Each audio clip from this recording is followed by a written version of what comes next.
Assalamualaikum warahmatullahi wabarakatuh. Terima kasih disampaikan kepada para ibu-ibu yang telah hadir dalam rapat koordinasi pada tanggal 20 November 2024 di Ruang Z hari ini. Saya Paramita, selaku pembawa acara yang akan memandu jalannya rapat koordinasi pada pagi hari ini. Kami sangat menghargai kesempatan untuk berdiskusi dan juga berkolaborasi dalam upaya meningkatkan pelayanan kesehatan di Rumah Sakit Sejahtera. Pada kesempatan kali ini, kita akan membahas mengenai peningkatan efisiensi pencatatan medis dengan sistem informasi terintegrasi di Rumah Sakit Sejahtera. Berikut adalah susunan acara pada pagi hari ini. Yang pertama adalah pembukaan. Yang kedua adalah pemaparan permasalahan dan solusi oleh tim PMIK. Yang ketiga adalah sesi umpan balik dari para pemangku kepentingan. Dan yang terakhir adalah penutupan. Baik, izinkan saya untuk memperkenalkan tim PMIK yang akan memandu jalannya diskusi pada pagi hari ini. Yang pertama adalah Ibu Mutiara yang akan memaparkan masalah terkait pelaporan secara manual. Yang kedua adalah Ibu Ayesa yang akan memaparkan mengenai keterlambatan pelaporan dan juga tindak lanjut. Yang ketiga adalah Ibu Davia yang akan menjelaskan mengenai inefisiensi pemantauan dan juga pencegahan. Yang keempat adalah Ibu Fatim yang akan menjelaskan mengenai solusi dari sistem informasi terintegrasi. Dalam hal ini akan dijelaskan mengenai Satu Sehat. Dan yang terakhir saya akan menjelaskan mengenai materi edukasi berbentuk flyer. Kemudian di sini juga dihadiri oleh para pemangku kepentingan yang diwakili oleh yang pertama Ibu Diana selaku Direktur Rumah Sakit. Yang kedua ada Ibu Alvita selaku Kepala Dinas Kesehatan. Yang ketiga adalah Ibu Aska selaku Kepala dari Tim IT Rumah Sakit. Yang keempat adalah Ibu Muti selaku perwakilan BPJS Kesehatan. Dan yang terakhir adalah Ibu Jasmine sebagai perwakilan dari Komite Etik Kesehatan. Kami berharap partisipasi aktif dari ibu-ibu sekalian untuk memastikan bahwa solusi yang kami tawarkan dapat diterima dan juga dapat diimplementasikan dengan baik. Marilah kita buka acara pada pagi hari ini dengan bacaan basmalah bersama-sama. Bismillahirrahmanirrahim. Selanjutnya adalah pemaparan permasalahan yang pertama yang akan diawali oleh Ibu Mutiara. Kepada Ibu Mutiara kami persilahkan.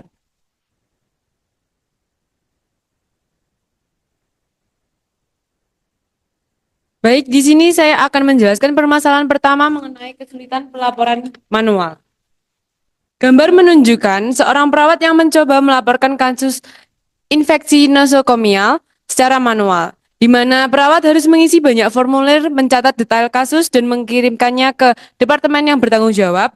Proses pelaporan manual ini memakan waktu dan meningkatkan risiko kesalahan. Banyaknya dokumen-dokumen yang harus dicatat menyebabkan human error yang menjadi alasan utama terjadinya kesalahan pelaporan. Selanjutnya saya serahkan ke Ibu Ayesa untuk memaparkan permasalahan selanjutnya. Baik, di sini saya akan menjelaskan mengenai permasalahan yang kedua, yaitu keterlambatan pelaporan dan tindak lanjut. Gambar menunjukkan seorang dokter yang telah menerima laporan infeksi nosokomial. Namun, informasi yang diperlukan untuk mengambil tindakan lanjut masih terfragmentasi dan sulit diakses. Keterlambatan pelaporan dan tindakan lanjutan dapat mengakibatkan penyebaran infeksi nosokomial yang lebih luas, sehingga apabila tidak ditangani lebih lanjut, maka pasien akan menderita lebih sakit. Dan keterlambatan informasi juga akan berdampak bagi rumah sakit apabila tidak ditangani lebih lanjut. Selanjutnya saya serahkan kepada Ibu Davia. Baik, di sini saya akan menjelaskan permasalahan ketiga mengenai masalah inefisiensi dalam pemantauan dan pencegahan. Gambar menunjukkan situasi di mana petugas, kebersihan, dan staf medis harus berkoordinasi untuk mencegah penyebaran infeksi nosokomial. Namun, kesulitan dalam pelaporan dan akses informasi menyulitkan koordinasi efektif. Langkah-langkah pencegahan tidak dapat diambil dengan cepat, yang meningkatkan risiko infeksi nosokomial. Selanjutnya, saya serahkan kepada Ibu Fatim untuk memaparkan solusi terkait permasalahan yang ada. Baik, terima kasih. Di sini saya akan memaparkan solusi dengan sistem pelaporan terintegrasi. Dari pemaparan yang telah rekan-rekan saya sampaikan, sistem pelaporan terintegrasi memungkinkan petugas kesehatan untuk melaporkan infeksi nosokomial dengan cepat, sehingga informasi dapat langsung diakses dan digunakan untuk mengambil langkah pencegahan yang lebih cepat dan efisien. Sebagai solusi spesifiknya, kami menggunakan aplikasi Satu Sehat. Baik, selanjutnya flyernya akan dijelaskan oleh Ibu Mita. Terima kasih kepada Ibu Fatim atas penjelasan mengenai solusinya. Tadi rekan-rekan dari tim PMIK sudah menjelaskan beberapa masalah yang saling berkaitan satu sama lain sehingga menunda atau menyebabkan ketidakefisiensian dalam rangka pelayanan kesehatan. Nah, oleh karena itu kami mengajukan solusi berupa pengadaan platform atau aplikasi berupa Satu Sehat. Nah, Satu Sehat adalah platform digital yang dikembangkan oleh Kementerian Kesehatan Republik Indonesia sebagai bagian dari inisiatif untuk meningkatkan kualitas pelayanan di Indonesia sebagai kesehatan yang ada di Indonesia. Nah, aplikasi Satu Sehat ini memberikan beberapa keuntungan utama. Di antaranya adalah integrasi data, pelaporan cepat, koordinasi lebih baik, dan yang terakhir adalah akses yang mudah. Jadi, secara keseluruhan, Satu Sehat ini akan meningkatkan koordinasi, efisiensi, dan juga respon kesehatan yang ada di fasilitas kesehatan di Indonesia. Baik, terima kasih disampaikan kepada tim PMIK atas penjelasan yang sangat informatif. Memasuki sesi ketiga yaitu sesi umpan balik. Di sini kami menghadirkan para pemangku kepentingan untuk memberikan tanggapan maupun masukan.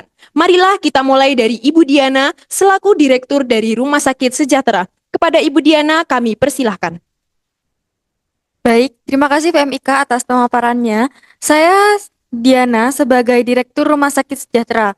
Kami sangat mendukung solusi yang saat ini tim PMIK paparkan. Namun saya ingin bertanya, bagaimana rencana tim PMIK untuk pelatihan staf rumah sakit agar mereka dapat dengan mudah beradaptasi dengan sistem yang baru ini tanpa mengganggu operasional rumah sakit? Terima kasih atas pertanyaannya Ibu Diana. Izinkan saya menjawab. Kami akan menyediakan pelatihan menyeluruh yang mencakup pendampingan langsung serta materi edukasi yang mudah diakses oleh semua staf untuk mempermudah transisi ke sistem baru. Oleh karena itu, kami akan melakukan evaluasi berkala. Mohon maaf, saya ulangi. Baik, terima kasih. Namun, apakah ada rencana follow up kembali untuk memastikan bahwa pelatihan ini benar-benar sangat efektif bagi staf rumah sakit dan terutama bagi mereka yang kurang ahli dalam bidang teknologi? Baik Ibu, izinkan saya menjawab kembali. Kami sangat memahami tantangan tersebut. Oleh karena itu, kami akan melakukan evaluasi berkala setelah pelatihan untuk memastikan penerimaan sistem. Kami juga menyediakan tim pendampingan yang bisa langsung membantu staf jika diperlukan. Baik, di sini saya Ibu Alvita, Kepala Dinas Kesehatan. Menyambung dari pertanyaan Ibu Diana, saya ingin menekankan keamanan data dalam sistem ini. Bagaimana tim PMIK memastikan data pasien aman dan bagaimana sistem ini mengatasi potensi gangguan teknis jika ada penghambatan laporan? Baik, terima kasih Ibu Alvita atas pertanyaannya. Izinkan saya menjawab. Di sistem kami ini menggunakan enkripsi tingkat tinggi, sehingga keamanannya itu didukung dengan sangat memadai. Kami juga menyediakan tim support 24 jam untuk memastikan kelancaran operasional. Baik, saya apresiasikan solusi keamanan ini. Namun, bagaimana dengan respon cepat jika ada masalah teknis mendadak di rumah sakit yang memiliki keterbatasan sumber daya? Jika terjadi kerusakan sistem atau akses yang terlambat. Izin menjawab kembali Ibu Alvita, kami telah menyediakan tim teknis yang 3 tanggap darurat dan siap membantu di lokasi. Selain itu, sistem ini memiliki pemulihan otomatis sehingga memastikan kelancaran operasional meski terjadi gangguan. Baik, terima kasih.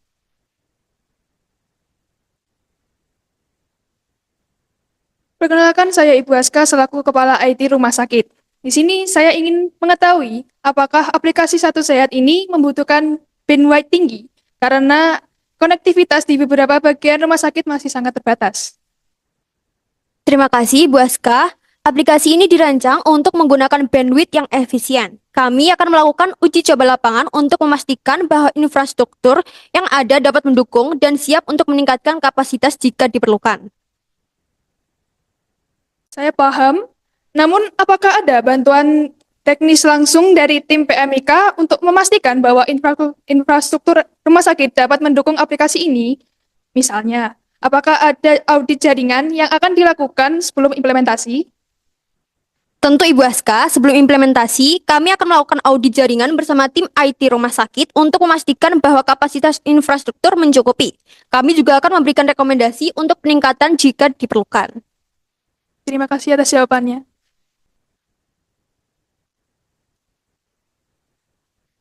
Selamat pagi, saya Ibu Muti perwakilan dari BPJS Kesehatan. Di sini saya ingin memastikan bahwa data yang akan dikirim ke BPJS akan valid dan tidak akan verifikasi ulang yang memakan waktu. Apakah tim PMIK bisa menjamin hal tersebut? Baik, terima kasih Ibu Muti sebelumnya. Izin menjawab Ibu, sistem ini otomatis memverifikasi data sebelum dikirim ke BPJS, memastikan bahwa data yang dikirim sudah valid. Pihak RS juga bisa memonitor status klaim secara real time. Itu bagus, namun apakah ada mekanisme audit untuk memastikan bahwa data yang dikirimkan tetap sesuai dengan standar BPJS? Dan apakah ada cara untuk memantau ketepatan waktu tersebut? Baik, izin menjawab kembali Ibu Muti. Sistem ini dilengkapi dengan audit trail yang memungkinkan kita melacak setiap pengiriman data dan memastikan ketepatan waktu. Kami juga bisa menambahkan fitur kodifikasi untuk mengingatkan rumah sakit jika ada keterlambatan dalam pengiriman data. Begitu Ibu. Baik, terima kasih disampaikan kepada para pemangku kepentingan yang telah memberikan masukan dan juga solusi terkait permasalahan yang ada. Nah, tibalah kita pada penghujung acara, yaitu akhir sesi dari rapat koordinasi kali ini. Kami ucapkan terima kasih kepada para tamu undangan yang sudah mau hadir, sehingga dapat berjalan lancar acara pada rapat koordinasi kali ini. Saya Paramita selaku pembawa acara yang telah memandu acara rapat koordinasi pada pagi hari ini pamit undur diri dan mohon maaf apabila terdapat kesalahan. Wabillahi taufiq wal hidayah. Wassalamualaikum warahmatullahi wabarakatuh.